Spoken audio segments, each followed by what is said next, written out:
दिल दिया है जान भी देंगे, ए वतन तेरे लिए। जी हाँ साथियों, आप सभी को नमस्कार, बहुत बहुत धन्यवाद जो आप लोग इतना ज़्यादा प्यार सपोर्ट सहयोग दिखाते हैं। आइए आज की क्लास में हम आपको बताएंगे अम्ल के बारे में, क्षार के बारे में, लवण के बारे में। अम्ल, क्षार, लवण ये बायलिंगुअल है, दोनों मीडियम में पढ़ा रहे हैं, इंग्लिश मीडियम में और हिंदी मीडियम में। आप लोग का प्यार यहाँ तक खींच लाया है कि हम आपके लिए लगातार वीडियो बनाते हैं। आज 26 जनवरी था ना, इसीलिए जो है ये वीडियो जो है हम बना रहे हैं। और दिल दिया है जान भी देंगे, ऐ वतन तेरे लिए, तो इसलिए हम थोड़ा सा गुनगुना दिए सॉन्ग। तो एसिड, बेस एंड सॉल्ट का ये कंप्लीट क्लास होने वाला है। यानी अम्ल क्या है, अम्ल के प्रॉपर्टीज क्या है, क्षार क्या है, क्षार के प्रॉपर्टीज क्या है, तो कंप्लीट लेक्चर होने वाला है। शुरू करें, चलिए शुरू करते हैं। हाँ, इनका पीडीएफ भी आपको मिल जाएगा, याद रखिएगा, अम्ल क्षार लवण का पीडीएफ भी मिल जाएगा। सबसे पहले अगर हम लोग अम्ल के बारे में बोलेंगे, अम्ल ध्यान दीजिएगा, अम्ल को इंग्लिश में क्या कहते हैं, एसिड। ठीक है। अम्ल की जो उत्पत्ति हुई है, एक ग्रीक शब्द है जिसको हम लोग कहते हैं एसिडस। एसिडस से हुई है, जिसका मतलब होता है खट्टा, सौर, SOUR, सौर मतलब होता है खट्टा।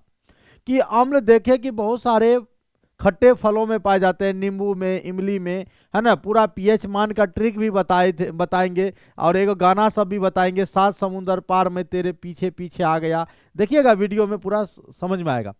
तो अम्ल का जब आपको परिभाषा देना है, तो अम्ल को परिभाषा जो है 3 वैज्ञानिक मिलकर देंगे, 3 वैज्ञानिक मिलकर देंगे।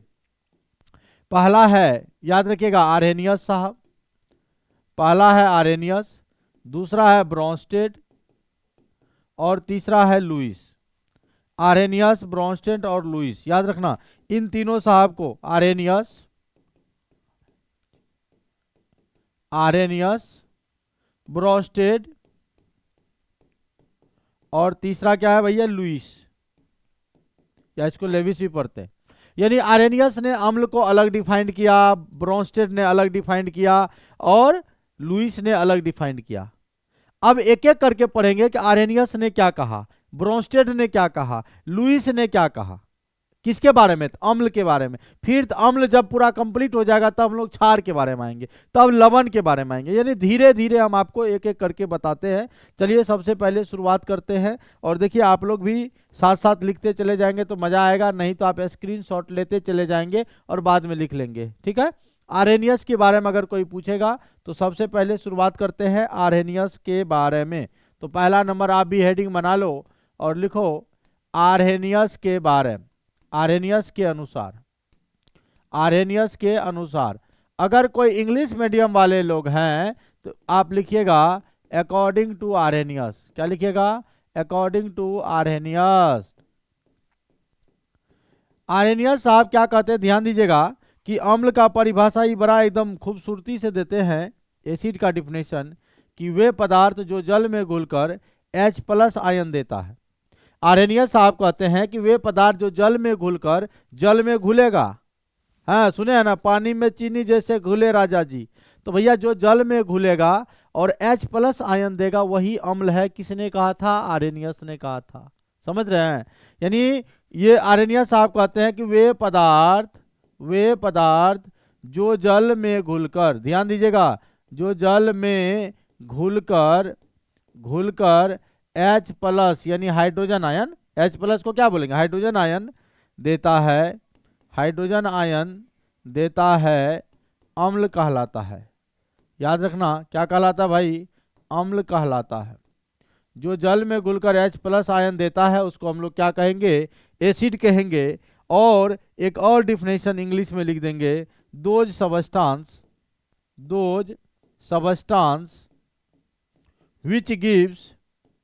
which gives hydrogen ion into water. यानी वाटर में जो डिजॉल्व होकर H+ आयन देता है वही हमारा एसिड है। जैसे एग्जांपल ले लीजिए, HCl है, अगर इसको जल में डिजॉल्व करिएगा तो ये बन जाएगा HCl एक्वस।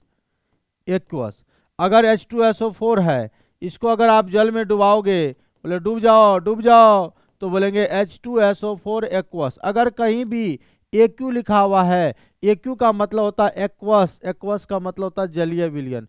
कुछ रासायनिक संकेत हैं, वो भी हम आपको बता ही देते हैं। अगर कहीं भैया S लिखल है तो S मतलब समझ जाना ये सॉलिड है, यानी ठोस अवस्था में है। अगर कहीं L है, L का माना क्या समझिएगा, लिक्विड है, यानी ये द्रव है। और अगर कहीं G लिखा हुआ है, G का मतलब होता है गैस। हिंदी में भी लिख देते हैं, हाँ, इसको क्या बोलिएगा, ठोस, इसको क्या बोलिएगा, द्रव, इसको क्या बोलिएगा, गैस। समझ रहे हैं। अब आइए, अगर कहीं AQ लिखा हुआ है तो AQ का मतलब होता है एक्वस, AQUEOUS। एक्वस का मतलब होता है जलीय घोल या जलीय विलयन, जल में घुला हुआ। अगर कहीं ALC लिखा हुआ है तो ALC मतलब समझ जाना, ALC मतलब अल्कोहलिक, अल्कोहलिक, अल्कोहलिक का मतलब हुआ कि जो अल्कोहल में घुला हुआ, याद रखना, अल्कोहल में घुला हुआ। अगर कहीं अल्कोहलिक लिखा हुआ है तो अल्कोहल में घुला हुआ। उसके बाद कहीं लिखा रहेगा दिल, DIL, दिल, कहेगा सर जी दिलो है केमिस्ट्री में। जी हाँ, दिल है। ये दिल है कि मानता नहीं पढ़ाने से। आप तो शेयर करिए रहे, शेयर करिए दीजिएगा, रुकिएगा नहीं। हम ऐसा करते हैं ना कि आज देखिए ना, दिल है, दिल माने डाइल्यूट, दिल माने डाइल्यूट मतलब तनु, तनु को आप पतला भी बोलते हैं, समझ रहे हैं। जैसे पतला विलियन बनाना है, डाइल्यूट सॉल्यूशन बनाना है, तो 1 बाल्टी पानी लीजिए, उसमें 5 मुट्ठी चीनी डाल दीजिए, तब पानी में चीनी जैसे घुले राजा जी तो शरबत बन जाला ना, तो शरबत बन जाता है। तो 1 बाल्टी पानी लिए, 5 मुट्ठी चीनी लिए, वो पतला विलियन है। और वही आप क्या करिए, 1 बाल्टी पानी में 5 केजी चीनी डाल दीजिए, तब देखिए विलियन कैसा होगा, तब विलियन आपका सांद्र होगा, गाढ़ा होगा। समझ रहे। तो अगर कहीं दिल लिखा हुआ है, दिल माने डाइल्यूट, ये केमिस्ट्री का वर्ड है, समझना। इन सभी वर्डों को, बड़ा एकदम अच्छा वर्ड हम आपको बता रहे हैं। अभी एक्वस आया ना, एक्वस से ही याद आया। अगर कहीं कॉन्क लिखा हुआ, CONC, कॉन्क, कॉन्क मतलब समझ जाना कंसंट्रेटेड, कंसंट्रेटेड का मतलब होता है सांद्र या गाढ़ा, सांद्र या गाढ़ा। समझ गए। उसके बाद अगर कहीं पर PPT लिखा हुआ है, PPT का मतलब होता है प्रिसिपिटेट, हिंदी में बोलते हैं अवक्षेप। क्या बोलते हैं, अवक्षेप। अगर कहीं पर एरो ऊपर लिखा हुआ है तो समझ लो गैस बनेगा, गैस।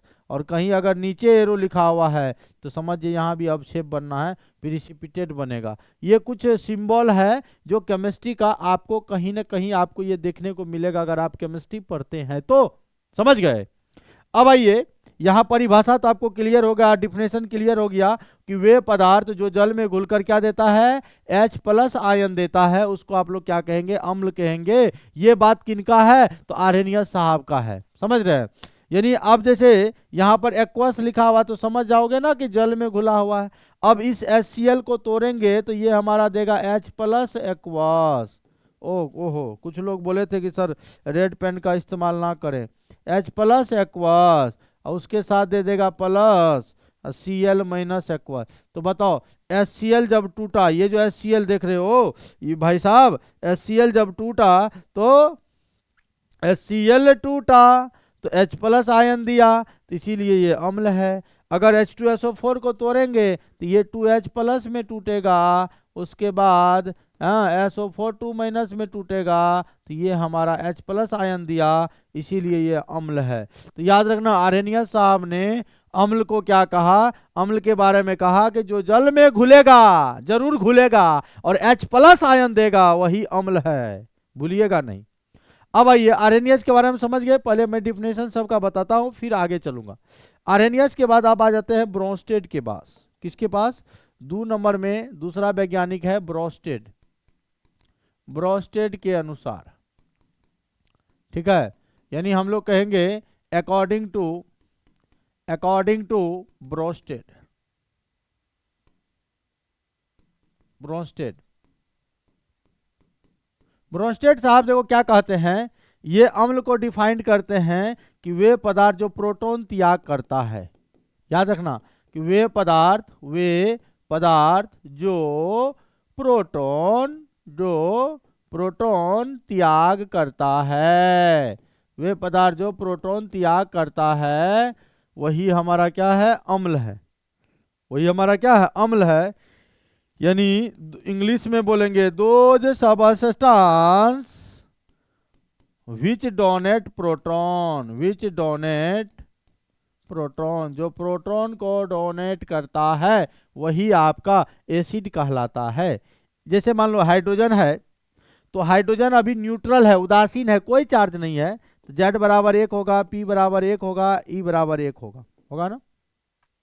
अगर कहीं H एक इलेक्ट्रॉन को लॉस कर दिया, -1 इलेक्ट्रॉन, हाइड्रोजन एक इलेक्ट्रॉन था ही, एक इलेक्ट्रॉन लॉस कर दिया, और इलेक्ट्रॉन के लॉस करने से पॉजिटिव चार्ज आती है तो H+ हो जाएगा। अब यहाँ पर देखो, यहाँ परमाणु संख्या एक ही रहेगा, प्रोटॉन भी एक ही रहेगा, लेकिन इलेक्ट्रॉन भैया क्या होगा, पहले एक था, एक लॉस कर दिया यानी प्लस चार्ज आ गया है, एक में से एक चल गया 0, तो H+ में इलेक्ट्रॉन नहीं होने के कारण H+ को ही हम लोग क्या कह देते हैं, प्रोटॉन कहते हैं। याद रखना, H+ को ही क्या कहते हैं, प्रोटॉन। तो बता ब्रोस्टेड ने क्या कहा, कहा कि HCl को तोड़ोगे तो H+ मिलेगा, Cl- मिलेगा। तो देखो H+ दिया कि नहीं दिया, H+ दिया कि नहीं दिया, जी हाँ दिया। अगर HNO3 को तोड़ोगे तो तोड़ दो, H+ प्लस NO3- में टूटेगा तो H+ दिया ना, ये प्रोटॉन है। H+ एक प्रकार का क्या है, प्रोटॉन है। तो ये प्रोटॉन त्याग कर रहा है, और प्रोटॉन त्याग करने वाला को एसिड कहा किसने, ब्रोंस्टेड साहब ने। याद रखना, ब्रोंस्टेड ने कहा कि जो प्रोटॉन देगा, और प्रोटॉन कहते किसको है, तो H+ को कहते हैं। बहुत ही आसान है, नहीं है। अब आइए तीसरे साहब का नाम है लुईस। तीसरे साहब का नाम है लुईस के अनुसार। लुईस के अनुसार, according to Lewis, according to Lewis, देखो क्या कहते हैं। इन्होंने अम्ल के बारे में डिफाइंड किया, एसिड के बारे में, कि वे पदार्थ जिनके पास निर्जन जोड़ी इलेक्ट्रॉन की कमी हो, निर्जन जोड़ी, इंग्लिश में बोलते हैं लॉन पेयर। याद रखना, लॉन पेयर इलेक्ट्रॉन की कमी हो, लॉन पेयर इलेक्ट्रॉन की कमी हो, उसी को कहते हैं लुईस अम्ल। यानी इंग्लिश में लिख दो इसका डिफिनेशन कि those substance which have deficiency of lone pair electron, lone pair electron. अगर लॉन पेयर इलेक्ट्रॉन का डिफिशियंसी है तो समझ लो वो एसिड है। किसके अकॉर्डिंग है भैया, लुईस के अकॉर्डिंग है। अब देखो लॉन पेयर कैसे निकालते हैं, तो lone pair LP, lone pair निकालने का है total valence electron minus bonded electron, bonded electron बटा 2 कर दो, इससे टोटल वैलेंस इलेक्ट्रॉन निकल जाएगा।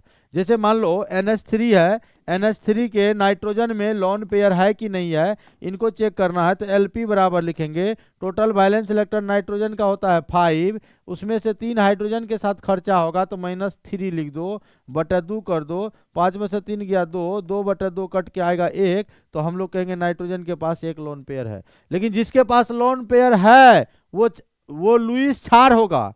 लेकिन यहाँ पर लुईस अम्ल को दिखाना है तो लॉन पेयर इलेक्ट्रॉन होना चाहिए। जैसे एग्जांपल ले लो BF3, BF3 का नाम है भैया, B मतलब बोरॉन, 3 है तो ट्राई, F मतलब fluoride, boron trifluoride, boron trifluoride.